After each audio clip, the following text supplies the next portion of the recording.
ফ্রান্সে কিছুদিন আগে একটা ঘটনাকে কেন্দ্র করে আমাদের প্রিয় নবী হজরত মুহাম্মদ সাল্লাল্লাহু আলাইহি সাল্লামের একটা ব্যঙ্গচিত্র তৈরি করে এবং সেটা প্রদর্শিত হয় এবং ফ্রান্সের প্রেসিডেন্ট এটাকে সমর্থন জানান এবং বলেন এইরকম প্রদর্শন চলতে থাকবে এবং ভারতের মাননীয় প্রধানমন্ত্রী শ্রী নরেন্দ্র মোদীজি উনিও ফ্রান্সের প্রেসিডেন্টকে সমর্থন জানান।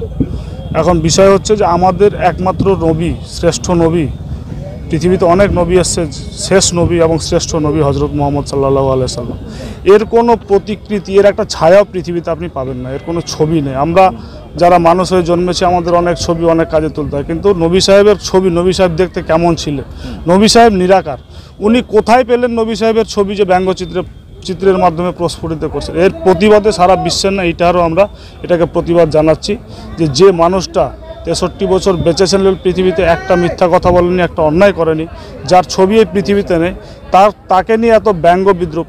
যদি কেউ যদি কোনো রকম অন্যায় করে তার বিচার নিশ্চয়ই আছে, কিন্তু যে মানুষটার কোনো নিষ্পাপ, যে মানুষটাকে সারা বিশ্বের মুসলিম আমরা তার উম্মত, যে মানুষটাকে আমরা কলিজা মনে করি, আমাদের আত্মা মনে করি, তার অপমান আমরা আজকে সহ্য করতে পারিনি। সারা বিশ্বের মুসলমানের মতো আমরা তার প্রতিবাদ করছি যেন ভবিষ্যতে এরকম বিশ্বের কোথাও এই ধরনের কোনো ঘটনা ঘটে না। প্রতিবাদটা কিভাবে করলেন আপনারা? প্রতিবাদটা আমাদের বক্তব্যের মাধ্যমে হলো, আমাদের প্রশাসনকে জানানো ছিল। তার দ্বিতীয়ত আমরা আজকে রোড ব্লক করলাম, রোড ব্লকের মাধ্যমে আমরা এটাই বলতে চাইলাম জাতিসংঘের নজরে আনা হোক আমরা এই বিষয়টাকে, এই প্রতিবাদটাকে। আমরা দেখুন, আমরা মুসলিম ইসলাম ধর্ম শুধু বলছি না, আমরা সব পৃথিবীতে অনেক ধর্মের মানুষ আছে, আমরা প্রত্যেক ধর্মকে সম্মান এবং শ্রদ্ধা জানাই। তেমনই আমরা ইসলাম ধর্মের মানুষজন যারা আছি, আমরাও আশা করব প্রত্যেক ধর্মের মানুষ আমাদেরকে শ্রদ্ধা সম্মান জানাক। আমরা ভাইচারা হিসাবে থাকতে চাই, সাম্প্রদায়িক সম্প্রীতি বজায় রেখে আমরা চলি। হিন্দু, মুসলমান, শিখ, ইসাই, খ্রিস্টান আমাদের কেউ ভেদাভেদ আমরা করি না। আমরা যখন একসাথে চলি কেউ বুঝতে পারে না কে মুসলমান, কে হিন্দু, কে খ্রিস্টান। আমাদের মধ্যে আমরা যখন চলি, আমরা যখন একসাথে খাই, একসাথে পিকনিক করি, একসাথে পড়াশোনা করি, আমাদের মধ্যে কোনো ভেদাভেদ, একটা মানুষ যদি বাইরে থেকে দেখে যে আজকে আমরা 5 জন যদি বন্ধু থাকি, 5 জনের মধ্যে কে হিন্দু, কে খ্রিস্টান, কেউ বুঝতে পারে না। আমরা সেইভাবেই থাকতে চাই। আজকে যারা আলাদা করতে চাইছে তাদের বিরুদ্ধেই আমাদের প্রতিবাদ। আমরা একসাথে সাম্প্রদায়িক সম্প্রীতি বজায় রেখে চলতে চাই। আজকের যে অবরোধ করেছিলেন সেটা কি প্রতীকী না আপনারা অনির্দিষ্টকালের করেছিলেন?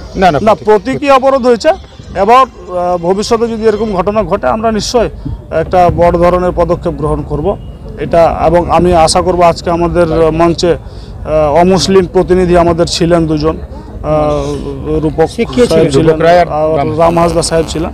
আমরা এরপরে যদি এই ধরনের ঘটনা হয়, এবং আমাদের এটাও আলোচনা মোটামুটি হয়েছে, আদিবাসী সম্প্রদায়ের মানুষজন যে কোনো ধর্মের, যে কোনো, শুধু এটা অন্যায় নয় যে আজকে যদি একজন হিন্দু ভাইয়ের উপর, হিন্দু বোনের উপর অত্যাচার হয়, আমরা তার জন্য ঝাঁপিয়ে পড়ব, আমরা প্রতিবাদ করব। যে কোনো প্রকারের অন্যায়, যে কোনো অত্যাচারের বিরুদ্ধে আমাদের প্রতিবাদ জারি থাকবে। हिसाब से देखा जाए तो लगभग पूरी दुनिया में 25% मुसलमान हैं।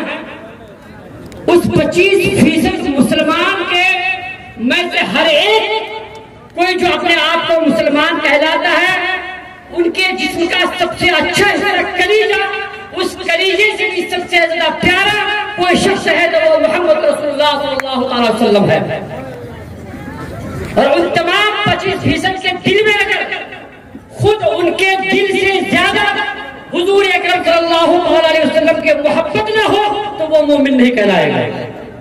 खुद हजरत उमर फारूक रज़ियल्लाहु ताला अन्हु हुजूर अकरम सल्लल्लाहु अलैहि वसल्लम के हाथ पकड़कर कहते हैं, या रसूलल्लाह, मेरे लिए मेरी जान के अलावा मेरी दुनिया की तमाम चीज और औलाद से ज्यादा आप मोहब्बत करते हैं। तो उस वक्त हुजूर फरमाते हैं, ऐ उमर, अभी तुम्हारा ईमान कंप्लीट नहीं है, जब तक कि तुम अपनी जान से भी ज्यादा मुझे मोहब्बत न कर लो।